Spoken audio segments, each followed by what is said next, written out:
मैं संजय शुक्ला आज बीए प्रथम वर्ष में जो मध्यकालीन इतिहास है उसकी क्लास में आप सभी का स्वागत करता हूं। जैसा कि हम लोग चर्चा कर रहे हैं इस क्लास में खिलजी वंश, और खिलजी वंश एक्चुअल में अलाउद्दीन खिलजी के नाम से जाना जाता है। इसका संस्थापक जलालुद्दीन फिरोज खिलजी था, लेकिन जो पूरा खिलजी वंश है वह सही ढंग से जो स्थापित हो पाया, या जो खिलजी वंश है अपनी जो विशेषताएं उसकी थी उसको स्थापित करने का, उसको उसका क्रिएशन करने का पूरा जो श्रेय है वो अलाउद्दीन खिलजी को जाता है। और एक महत्वाकांक्षी सुल्तान है जिसके बारे में मैंने पिछले क्लास में आपसे चर्चा किया था कि सल्तनत काल अलाउद्दीन खिलजी के द्वारा ही एक्चुअल में अपने मूल स्वरूप को प्राप्त करने की ओर आगे बढ़ेगा और मोहम्मद बिन तुगलक तक आते आते पूर्णता को प्राप्त कर लेगा। चाहे भौगोलिक विस्तार हो, चाहे राजत्व सिद्धांत हो, चाहे प्रशासनिक व्यवस्था हो, ये दोनों चीज़ें यहीं से शुरू होती हैं और मोहम्मद बिन तुगलक तक आते आते पूरी हो जाती है। यह वही काल है कि जब सल्तनत का विस्तार उत्तर और दक्षिण दोनों भागों में होगा, यानी भारत को भौगोलिक रूप से एकता प्रदान करने का प्रयास किया जाएगा। यह असाधारण प्रयोगों का युग है, असाधारण साहित्यिक गतिविधियों का युग है, जिसमें हम लोग काफ़ी चर्चा कर चुके हैं। आज हम थोड़ा सा ये देखते हैं कि जो अलाउद्दीन खिलजी है इसका प्रारंभिक जीवन कैसा है। तो प्रारंभिक जीवन में हम जाने कि इसका जो मूल नाम है अली गुरसब, यानी अली गुरसब के नाम से जाना जाता है। और जब ये शासक बना तो इसने जो अपनी उपाधि धारण की, कि उपाधियों से ही यह स्पष्ट हो जाएगा कि जो अलाउद्दीन खिलजी है वह किस तरह का शासन स्थापित करेगा। तो यहाँ पे देखें जो उसकी उपाधि है अबुल मुजफ्फर सुल्तान अल दुनिया या दीन मोहम्मद शाह खिलजी। दूसरी उपाधि वो धारण करता है यामीन उल खिलाफत, नासिर अमीर उल मोमिनीन, द्वितीय सिकंदर या सिकंदर ईसानी, विश्व का सुल्तान, जनता का चरवाहा। यानी इतनी ढेर सारी उपाधियां धारण करता है जो उसके महत्वाकांक्षा की ओर इशारा करता है। इसलिए अलाउद्दीन खिलजी सल्तनत का एक महत्वाकांक्षी शासक है जो अपने महत्वाकांक्षा को पूरा करने के लिए किसी भी हद तक जाने के लिए तैयार है। इसके पिता का नाम शिहाबुद्दीन मसूद खिलजी है, जो और अलाउद्दीन खिलजी जलालुद्दीन जो पहले सुल्तान था इसके पहले, उसका भतीजा है और दामाद है। अगर भतीजा और दामाद है तो जाहिर सी बात है कि अलाउद्दीन खिलजी यानी जो इसका पिता है शिहाबुद्दीन मसूद खिलजी, इसके जो दो पुत्र हैं, एक अलाउद्दीन खिलजी और जो दूसरा पुत्र है, ये दोनों जलालुद्दीन फिरोज खिलजी के दामाद भी हैं। और जब वो शासक बनता है जलालुद्दीन फिरोज खिलजी तो इन्हें उच्च पदों पर नियुक्त करता है, और नियुक्त करता है तो यहीं से सुल्तान बनने की यात्रा शुरू हो जाती है। उसी में हम देखेंगे कि जलालुद्दीन फिरोज खिलजी के काल में कड़ा मानिकपुर का एक सूबेदार है जिसे हम मलिक छज्जू के नाम से जानते हैं। उसने जब विद्रोह किया तो उसे कड़ा मानिकपुर से हटा करके जलालुद्दीन खिलजी ने अलाउद्दीन खिलजी को कड़ा मानिकपुर का सूबेदार नियुक्त किया। और सूबेदार नियुक्त किया तो यहीं से अलाउद्दीन खिलजी की महत्वाकांक्षाएं उड़ान भरने लगी। यानी वो अपनी महत्वाकांक्षा, अपनी इच्छा को पूरा करने के लिए योजना बनाने लगा। और जब योजना बनाने लगा तो उसी दौरान उसने सुल्तान का पद प्राप्त करने के लिए जो धन की आवश्यकता थी, उसकी पूर्ति के लिए दक्षिण भारत के दो अभियान किया, एक भेलसा और दूसरा देवगिरी, जहां से अपार धन लेकर के आया कड़ा मानिकपुर में, और जलालुद्दीन फिरोज खिलजी की धोखे से हत्या करवा दिया। और हत्या करवाने के बाद जो दक्षिण भारत से धन लाया था, उसी धन का प्रयोग करके उस अपने को सुल्तान के रूप में स्थापित किया। यानी जो उसके विरोधी थे उनको धन देकर उसने संतुष्ट कर दिया। तो 1296 में जब जलालुद्दीन फिरोज खिलजी की हत्या हो जाती है, तो इसका आशय ये नहीं है कि अलाउद्दीन खिलजी के लिए सुल्तान बनने का जो मार्ग है वह बिल्कुल आसान है। नहीं, जैसे ही जलालुद्दीन फिरोज खिलजी की मृत्यु होती है, तो जो जलालुद्दीन की जो पत्नी है मलिका जहां, वह अपने पुत्र, यानी अभी जो जलालुद्दीन फिरोज खिलजी है उसके दो पुत्र जिंदा हैं। एक अरकली खां, यहाँ पे देखेंगे हम लोग, अरकली खां। अरकली खां चूंकि ये मुल्तान में है, और अगर मुल्तान में है तो दिल्ली अभी दूर है इससे, ये दिल्ली पहुंच करके गद्दी संभाल नहीं सकता।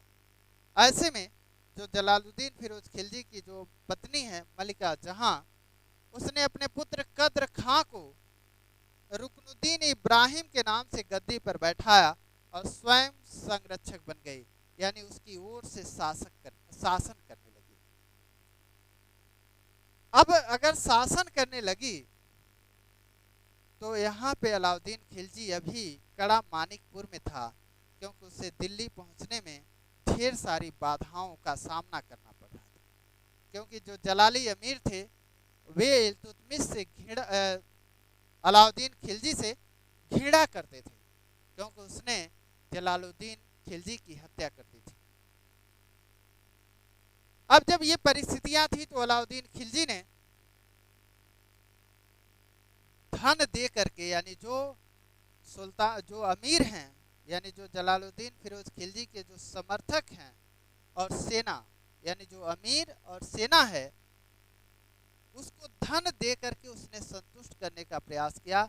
यानी जो अलाउद्दीन ने अमीरों को धन देकर अपनी ओर मिला लिया, यानी जो सत्ता का जो संरक्षण है जलालुद्दीन फिरोज खिलजी के वंशजों का, उसको जो संरक्षण देने वाले अमीर हैं उनको उसने अपनी ओर तोड़ लिया। और जब अलाउद्दीन खिलजी कड़ा मानिकपुर से दिल्ली की ओर बढ़ा, तो रुकनुद्दीन सेना लेकर के उसका मुकाबला करने के लिए राजधानी से बाहर आया।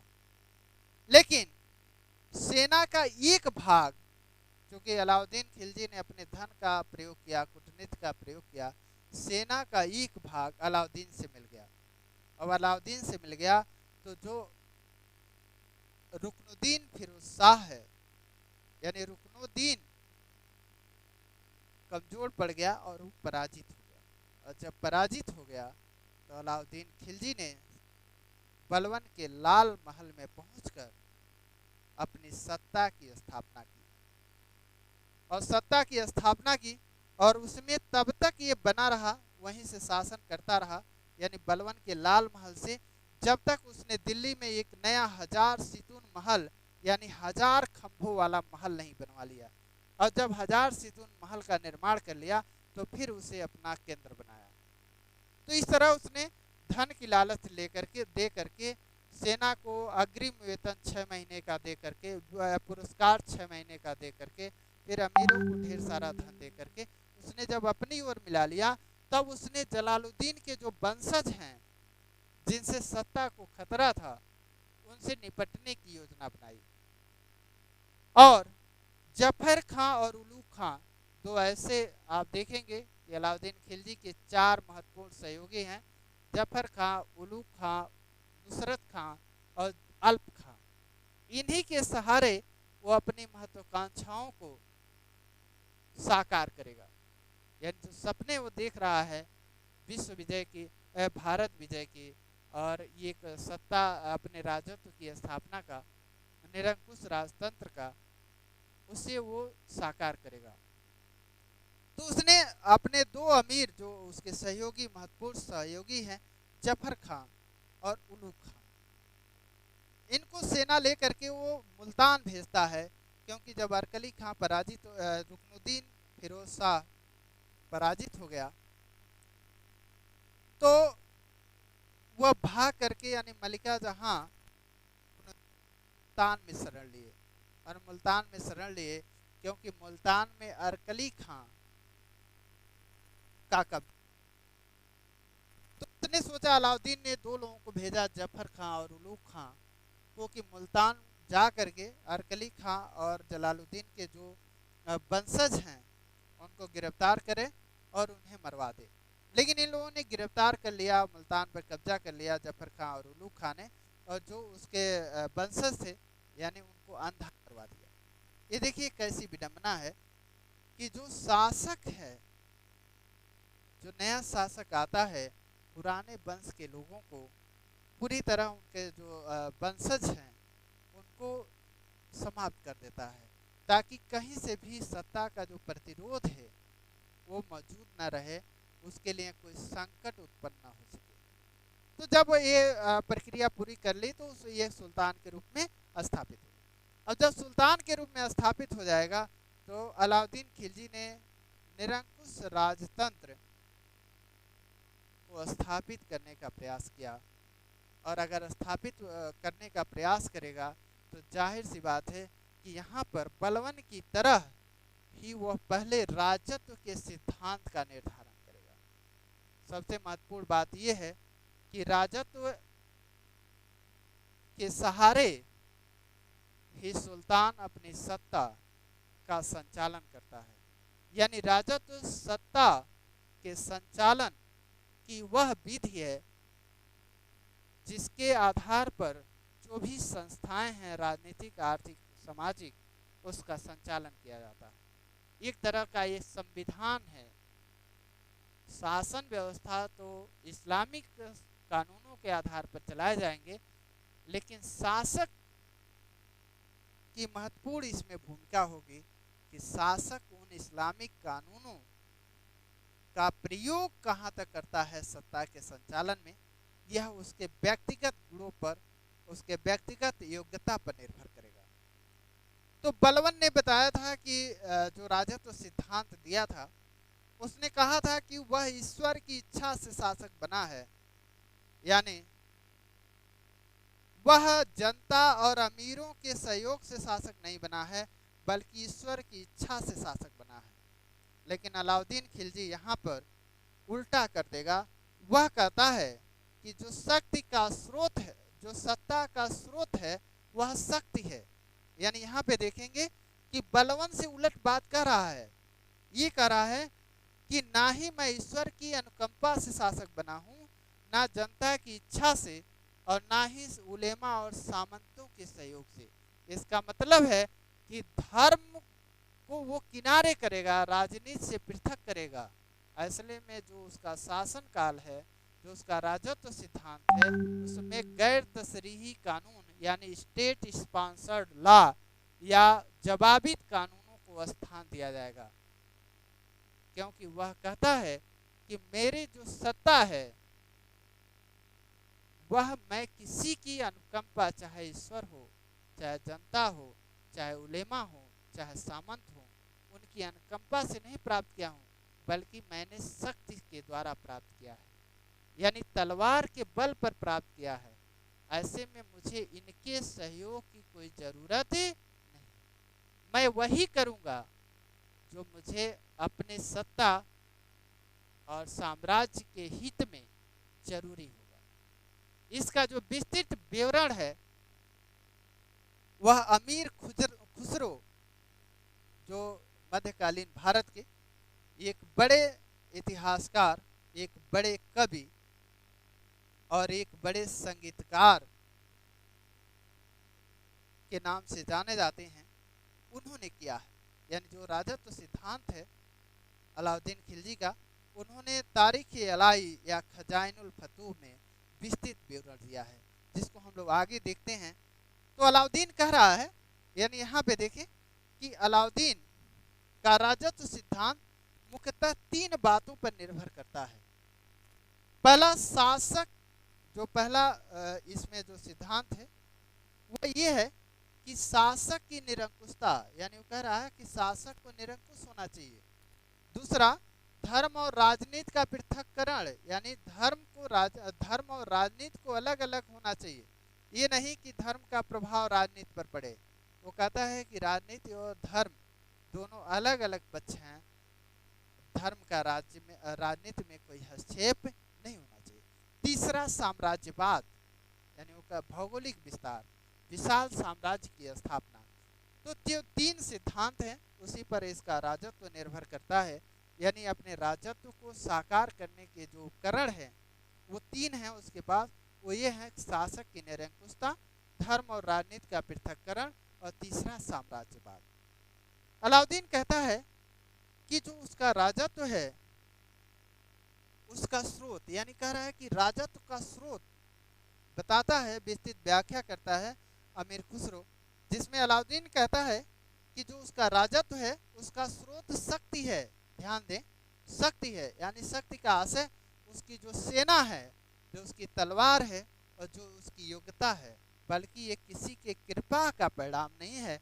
जैसा कि उसने कहा कि ईश्वर की अनुकंपा, यानी सत्ता उसने प्राप्त की है, ये ईश्वर की इच्छा से नहीं प्राप्त किया है, ईश्वर की दया से नहीं प्राप्त किया है। जबकि बलवन ने ये बात स्वीकार की थी कि उसका जो सत्ता है वो ईश्वर की इच्छा का परिणाम है। लेकिन अलाउद्दीन खिलजी थोड़ा आगे बढ़ता है और कहता है कि जो मेरी सत्ता है वो शक्ति से निकली है, यानी उसकी सत्ता जो है बलवन की, अलाउद्दीन खिलजी की, वो शक्ति से निकली है। ऐसे में इसको ईश्वर की इच्छा का परिणाम नहीं मान सकते, ईश्वर की दया नहीं मान सकते। दूसरी चीज, वह जनता की इच्छा से भी शासक नहीं बना है, इसलिए जनता के प्रति रिस्पांसिबल नहीं है, ईश्वर के प्रति रिस्पांसिबल नहीं है। और उलेमा और सामंत, यानी जो अमीर हैं और उलेमा हैं, जो धर्म की व्याख्या करते हैं, इस्लामिक कानून की व्याख्या करते हैं, इन दोनों लोगों के सहयोग से भी वो शासक नहीं बना है, यानी इनका भी उनके लिए, उसके लिए कोई महत्व नहीं है। महत्व का आशय यहाँ ये नहीं है कि इनका महत्व नहीं है, महत्व का आशय ये है कि ये लोग सत्ता पर लगाम नहीं लगा सकते, इनके प्रति सुल्तान उत्तरदायी नहीं है। यानी अलाउद्दीन कह रहा है कि जब इन लोगों के सहयोग से मैं शासक नहीं बना तो इसका मतलब है कि मेरा उत्तरदायित्व भी इनके प्रति नहीं। दूसरी चीज, अलाउद्दीन अपने को जिल्ले इलाही, ध्यान दें, भले ही ये कह रहा है कि उलेमा और ईश्वर की इच्छा से या सहयोग से मैं शासक नहीं बना हूं, फिर भी स्पष्ट रूप से जो धर्म है या ईश्वर है उसका वो विरोध नहीं करेगा, उलेमा का विरोध नहीं करेगा, क्योंकि अभी जो दिल्ली सल्तनत की जो सत्ता है उसके आधार मुस्लिम हैं, और मुस्लिम हैं तो मुस्लिमों पर जो नियंत्रण है वह धार्मिक नियंत्रण है, और उस धार्मिक नियंत्रण के अधीन काम करने के लिए उलेमा और ईश्वर को स्वीकार करना पड़ेगा। लेकिन ये अप्रत्यक्ष रूप से स्वीकार करता है, कहता है कि मैं जिल्ले इलाही यानी ईश्वर का प्रतिनिधि हूँ, लेकिन ईश्वर की इच्छा से मैं शासक नहीं बना हूँ, इसलिए ईश्वर का मैं विरोध नहीं करूँगा, लेकिन ये हमेशा ध्यान नहीं रखूँगा कि क्या धर्म के अनुसार सही है, क्या धर्म के अनुसार सही नहीं है, क्या हमें करना चाहिए, क्या नहीं करना चाहिए। ये धर्म के दृष्टिकोण से मैं विचार नहीं करूँगा, मैं इस पे विचार इस दृष्टिकोण से करूँगा कि साम्राज्य और रियाया के लिए क्या आवश्यक है। तो यहाँ पे हम लोग देखें, इसीलिए वो कहता है कि राजा का आदेश सभी नियमों से ऊपर है, यानी कह रहा है कि राजा सभी नियम और कानूनों से ऊपर है, यानी जो उसकी संप्रभुता है उस पर किसी भी तरह का नियंत्रण वो स्वीकार नहीं कर सकता, यानी जो उसकी सत्ता है उस पर किसी भी तरह का, चाहे कानून धार्मिक हो चाहे गैर धार्मिक हो, उसका नियंत्रण नहीं लागू किया जा सकता। तो कहता है कि जो सुल्तान का आदेश है वही कानून है, यानी सुल्तान की इच्छा ही कानून है। दूसरा, राजा का कोई सगा संबंधी नहीं होता, क्योंकि वो कह रहा है कि मैं किसी के सहयोग से शासक नहीं बना हूं। और शासक अपनी नीतियों के लिए सभी के साथ समान व्यवहार करेगा, यानी किसी को सगा संबंधी नहीं मानेगा, शासन में कोई हिस्सेदार नहीं हो सकता। इसका मतलब है कि जो सुल्तान है वो सत्ता का चरम बिंदु है, यानी केंद्र बिंदु है, और इसी के सब अधीन है। यानी जो सत्ता है पूरी तरह सुल्तान पर निर्भर करती है, इसलिए शासक का कोई सगा संबंधी भी नहीं। इसीलिए अलाउद्दीन का जो राजत्व है इसका उल्लेख अमीर खुसरो, जैसा कि हमने आपको बताया, अमीर खुसरो ने किया है। और अमीर खुसरो ने अपनी जो पुस्तक लिखी, खजाइनुल फतूह या तारीख अलाई, ये अलाउद्दीन खिलजी का इतिहास है। इसी में वो कहता है कि जो अलाउद्दीन खिलजी है वो युग का सूर्य है और जनता का चरवाहा है। थोड़ा सा बढ़ेंगे आगे तो देखेंगे कि इसी तरह का एक साहित्य आपको और मिलेगा अकबर के काल में, जब मुगल काल पढ़ेंगे, जिसमें अबुल फजल एक महान साहित्यकार हैं, विद्वान हैं, जिन्होंने अकबर नामा की रचना की थी। उसमें वो जो शासक है यानी अकबर, उसको यहाँ पे ये कह रहे हैं कि अमीर खुसरो युग का सूर्य और जनता का चरवाहा कर रहे हैं, तो वहां पर वो कहेगा कि फर ये इज्जती शब्द प्रयोग करेगा। यानी अबुल फजल अकबरनामा में एक शब्द लाते हैं, फर ये इज्जती, यानी ईश्वरीय प्रकाश। यानी वो सीधे कह रहे हैं कि जो सुल्तान है वो ईश्वर का प्रकाश है। यानी इसका मतलब है कि जो उसके कृत्य हैं वो सब ईश्वरीय कृत्य हैं।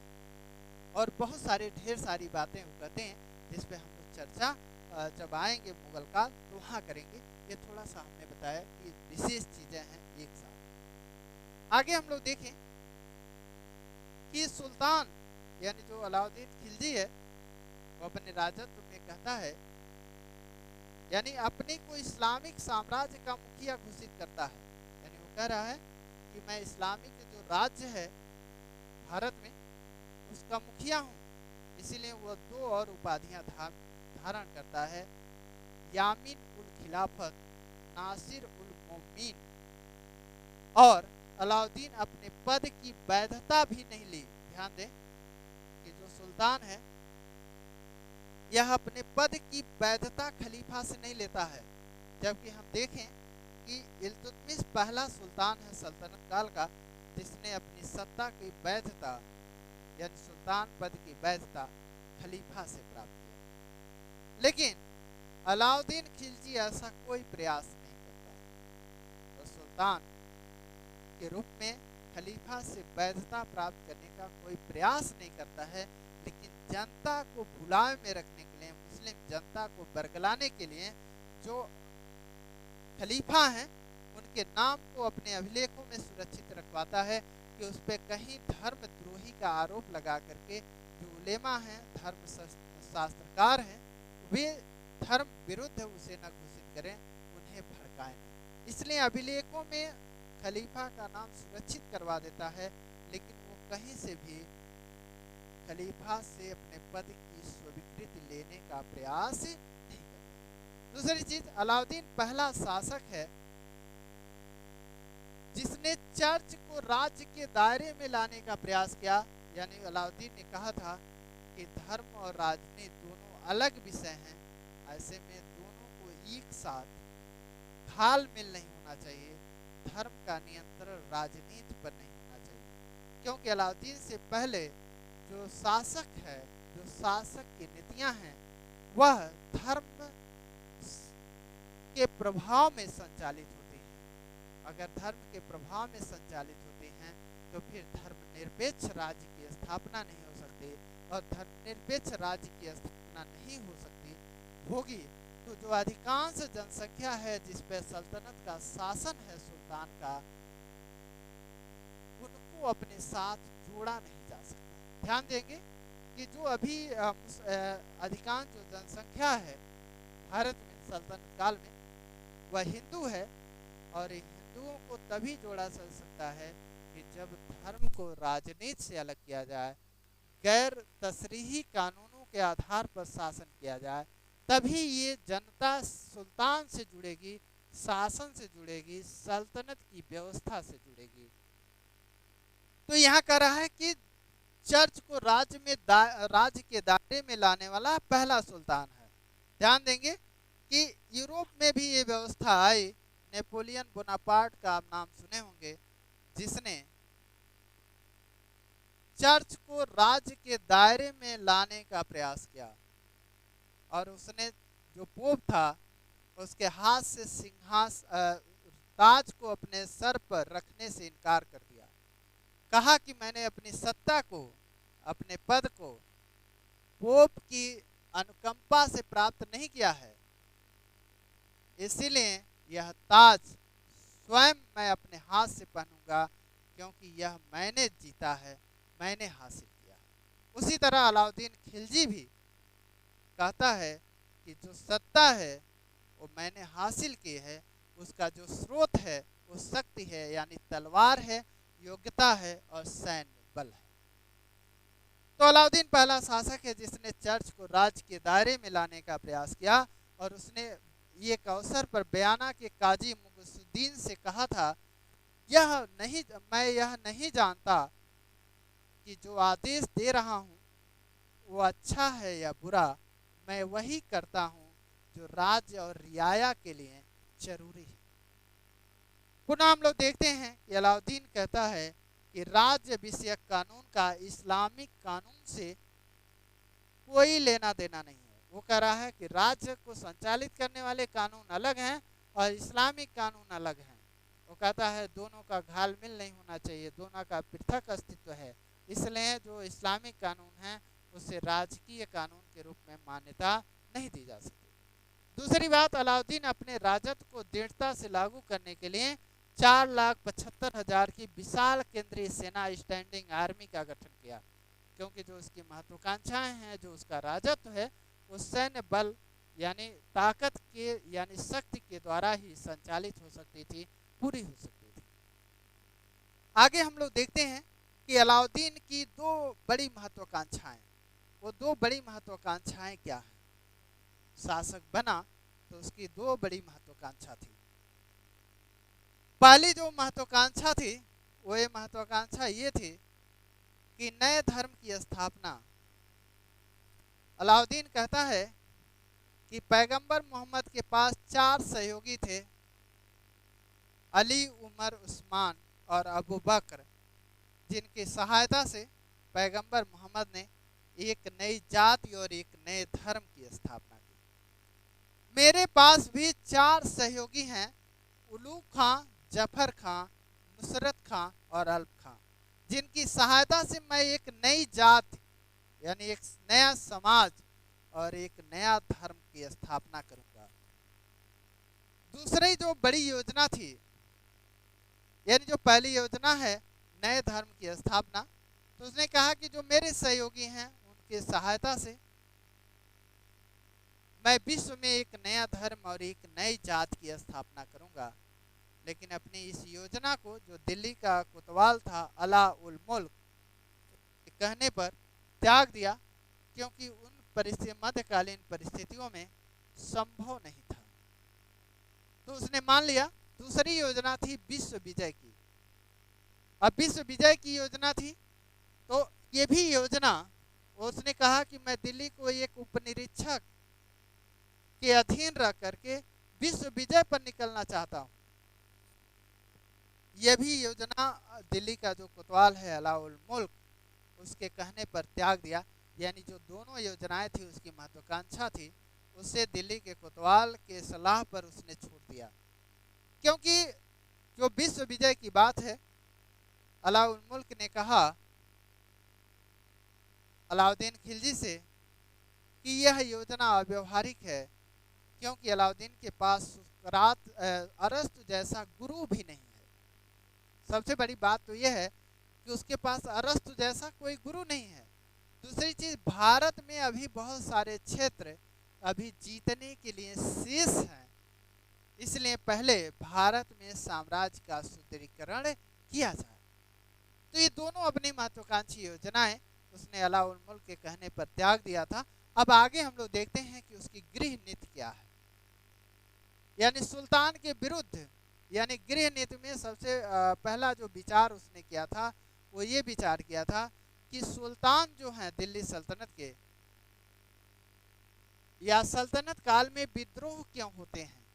यानी विद्रोह सभी सुल्तानों के विरुद्ध, सभी सुल्तानों के काल में अमीरों और जनता का विद्रोह होता आया है। उन विद्रोहों का मुख्य कारण क्या है, जो अलाउद्दीन के काल में भी घटित हो रही हैं। तो ऐसे में जब अलाउद्दीन खिलजी ने जो उसके विरुद्ध होने वाले जो विद्रोह थे उनके कारणों को जब उसने खोजा तो उसने 4 कारण ढूंढे। यानी अलाउद्दीन खिलजी ने माना कि 4 ऐसे कारण हैं कि जो विद्रोह के लिए विद्रोह को घटित होने देते हैं, यानी विद्रोह करने के लिए लोगों को प्रेरित करते हैं।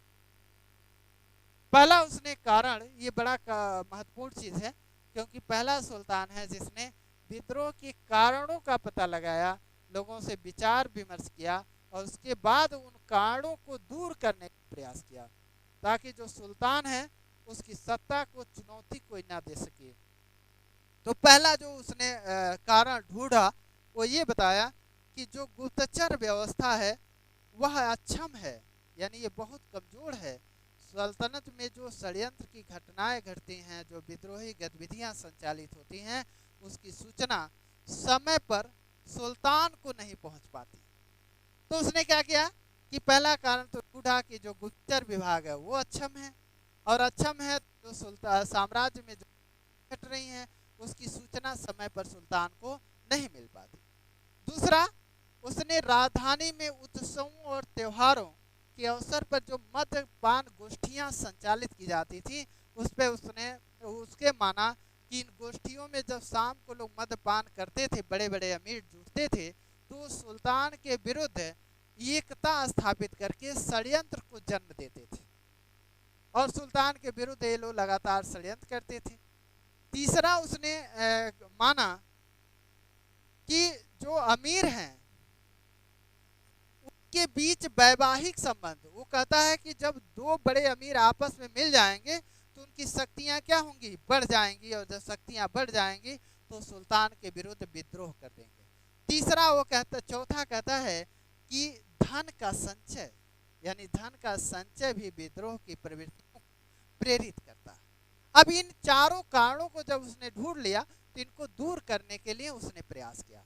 अब दूर करने का जो प्रयास करता है तो उसमें जो पहला प्रयास है वो क्या करता है कि जो धनी व्यक्ति हैं उनकी संपत्ति को जब्त कर लेता है। अलाउद्दीन कहता है कि धन विद्रोह का कारण है, ऐसे में व्यक्ति के पास इतना कम धन न छोड़ा जाए कि उसका जीवन मुश्किल हो जाए, क्योंकि अगर व्यक्ति बिल्कुल गरीब हो जाएगा, खाने बिना मरेगा, तो वो भी विद्रोह करेगा। और कहता है इतना भी धन न छोड़ा जाए कि वह विद्रोह की योजना बना ले, यानी सेना का संगठन कर ले, पैसे का दुरुपयोग करे और सुल्तान के विरुद्ध षड्यंत्र करे। इसके लिए अलाउद्दीन खिलजी ने जो भी उपहार में भूमियां दी गई थी, पेंशन में, वक्फ में, मदद मास और सार्वजनिक निर्माण हेतु, उन भूमियों को वापस ले लिया। यानी जो भी लैंड ग्रांट थे, जो भी भूमि अनुदान थे, उसे उसने वापस ले लिया। यहाँ तक कि जो खुद और मुकद्दम चौधरी हैं उनकी संपत्ति को जब्त कर लिया, और जब्त की गई संपत्ति को खालसा भूमि में मिला लिया। इसीलिए